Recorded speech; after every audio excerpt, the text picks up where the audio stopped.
ನಮಸ್ಕಾರ ಎಲ್ಲ ಕನ್ನಡಿಗರಿಗೂ. ಇಂಡಿಯಾಯಿಂದ ಪಾರ್ಸೆಲ್ ತರಿಸ್ಕೊಂಡಿದ್ದೀನಿ ಜರ್ಮನಿಗೆ.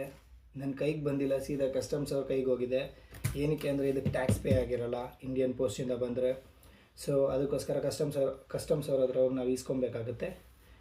ಇಲ್ಲಿ ಒಂದು ಡ್ರಾಬ್ಯಾಕ್ ಏನು ಅಂತ ಅಂದರೆ, ನಾನು ವಿತ್ ಪ್ರೈಸ್ ಟ್ಯಾಗ್ ಇಸ್ಕೊಂಡ್ಬಿಟ್ಟಿದ್ದೆ. ಪ್ರೈಸ್ ಟ್ಯಾಗ್ ಏನು ವೆಯ್ಟ್ ಬರಲ್ಲ, ಅದೇನು ಕ್ಯಾಲ್ಕುಲೇಟ್ ಆಗಲ್ಲ ಅಂತ. ಬಟ್ ಯಾರೇ ಸ್ಟೂಡೆಂಟ್ಸ್ ಆಗಿರ್ಬೋದು, ಯಾರೇ ಆಗಿರ್ಬೋದು, ಇಂಡಿಯಾಯಿಂದ ಇಲ್ಲ ಯಾವುದೇ ಕಂಟ್ರಿಯಿಂದ ಗೂಡ್ಸ್ ನೀವು ತರಿಸ್ಕೊತಿದ್ದೀರಾ ಅಂತ ಅಂದರೆ, ಕೊರಿಯರ್ ತರಿಸ್ಕೊತಿದ್ದೀರಾ ಅಂತ ಅಂದರೆ, ವಿತೌಟ್ ಪ್ರೈಸ್ ಟ್ಯಾಗ್ ತಗೊಳ್ಳಿ. ಅದು ಯೂಸ್ಡ್ ಕ್ಲಾತ್ಸ್ ಅಂತ ಹೇಳಿ ನೀವು ಫ್ರೀಯಾಗಿ ಇಸ್ಕೊಂಡು ಬರ್ಬೋದು with €0 charge.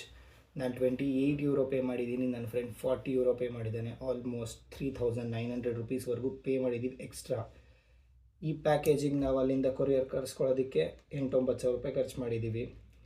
So it's totally not worth. ಯಾಕಂದರೆ ಇಲ್ಲೇ ತೊಗೊಂಡ್ಬಿಡ್ಬೋದು ಆ ಕಾಸ್ಟಿಗೆ. €90, €100, ಇವಾಗ ಇಲ್ಲೊಂದು €40, €140 ನಾವು ಶಾಪ್ ಮಾಡ್ಬೋದು ಈಸಿಲಿ. ಇಲ್ಲೆಲ್ಲ €10-12 ಬಟ್ಟೆಗಳು ಸಿಗ್ತಾ ಇರುತ್ತೆ. ವೆಯ್ಟ್ ಕ್ಯಾಲ್ಕುಲೇಟ್ ಆಗುತ್ತೆ. ಮತ್ತು ಇದರಲ್ಲಿ ಇನ್ನೊಂದು ಮೇಜರ್ ಡ್ರಾಬ್ಯಾಕ್ ಏನಂದರೆ, ಲಿಕ್ವಿಡ್ ಐಟಮ್ಸ್, ಮಸಾಲ ಐಟಮ್ಸ್, ಮನೇಲಿ ಮಾಡಿರೋ ಮಸಾಲ ಐಟಮ್ಸ್ ಏನೂ ಕಳಿಸ್ಕೊಳ್ಳೋದಕ್ಕಾಗಲ್ಲ. ಸೊ ಯಾರೇ ಸ್ಟೂಡೆಂಟ್ಸ್ ಬರ್ತಿರಲಿ ಇಲ್ಲ ಸ್ಟೂಡೆಂಟ್ಸ್ ಅಬ್ರಾಡಲ್ಲಿರಲಿ, ಮೈಂಡಲ್ಲಿ ಇಟ್ಕೊಂಡ್ಬಿಟ್ಟಿರಿ, ಕೊರಿಯರ್ ತರಿಸ್ಕೊತಾ ಇದ್ದೀನಿ, ಪ್ಯಾಕೇಜ್ ತರಿಸ್ಕೊತಾ ಇದ್ದೀನಿ ಇಂಡಿಯಾಯಿಂದ ಅಂತ ಅಂದರೆ ಇಷ್ಟೇ ಬರೋದು, ಇದನ್ನಷ್ಟೇ ನಾನು ತರಿಸ್ಕೊಳ್ಳೋದಕ್ಕಾಗೋದು.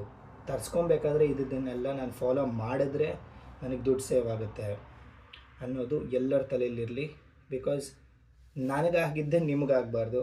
ನಾನು ಪೇ ಮಾಡಿದ್ದೀನಿ ಎಕ್ಸ್ಟ್ರಾ, ನೀವು ನೆಕ್ಸ್ಟ್ ಪೇ ಮಾಡಬಾರ್ದು ಅಂತ ನಾನು ಈ ವಿಡಿಯೋ ಮಾಡ್ತಾಯಿದ್ದೀನಿ. ಎಲ್ಲ ಇಂಡಿಯನ್ಸ್ಗೂ, ಎಲ್ಲ ಕರ್ನಾಟಕದವ್ರಿಗೂ, ಪ್ರತಿಯೊಬ್ರಿಗೂ ಆಲ್ ದಿ ಬೆಸ್ಟ್. ಅಬ್ರಾಡ್ಗೆ ಹೋಗ್ಬೇಕಂತಿರೋರಿಗೆ ವೀಡಿಯೋಸ್ಗಳು ಮಾಡ್ತಾ ಇರ್ತೀನಿ, ಕೆಲಸದಾಗಿರ್ಬೋದು, ಇನ್ನೊಂದಾಗಿರ್ಬೋದು. ಬಟ್ ಮೇಜರ್ಲಿ ಈ ಕಂಟೆಂಟ್ ನನಗೆ ವೀಡಿಯೋ ಮಾಡಬೇಕು ಅಂತ ಅನಿಸ್ತು. ಆಲ್ಮೋಸ್ಟ್ 2 hours ವೆಯ್ಟ್ ಮಾಡಿದ್ದೀನಿ ಕಸ್ಟಮ್ಸ್ ಆಫೀಸಲ್ಲಿ ನಾನು ಈ ಪ್ಯಾಕೇಜ್ ಇಸ್ಕೊಳ್ಳೋದಕ್ಕೆ. ಪ್ರತಿಯೊಂದನ್ನು ತೆಗ್ಸಿ ಎಲ್ಲದನ್ನು ಓಪನ್ ಮಾಡಿ ನಮ್ಮನ್ನ ಹೊರಗಡೆ ಕಳಿಸಿ ಅವರೆಲ್ಲ ಪ್ರತಿಯೊಂದನ್ನು ಚೆಕ್ ಮಾಡಿ ಎಷ್ಟು ಕಾಸ್ಟ್ ಇದೆ ಅಂತ ಚೆಕ್ ಮಾಡಿ ಅದ್ರ ತಕ್ಕನಾಗಿ ಅವರು ಚಾರ್ಜ್ ಮಾಡ್ತಾರೆ. €28 ನಾನು ಪೇ ಮಾಡಿರೋದು. ಕಮ್ಮಿ ಅಂತ ಅನಿಸ್ಬೋದು, ಬಟ್ ಈ ಪ್ಯಾಕೇಜಿಗೂ ನಾನು ಪೇ ಮಾಡಿದ್ದೀನಿ ₹9,000.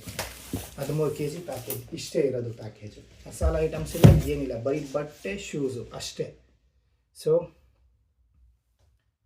ಬಿಫೋರ್ ಆರ್ಡರಿಂಗ್ ಫ್ರಮ್ ಇಂಡಿಯಾ ತಲೆಯಲ್ಲಿ ಇಟ್ಕೊಳ್ಳಿ, without price tag, without masala items, without liquid items, Indian ಪೋಸ್ಟಿಂದ ₹500 to ₹600 per kg ತರಿಸ್ಕೊಬೋದು. ಕೇಳಿ ವಿಚಾರಿಸಿ. All the best.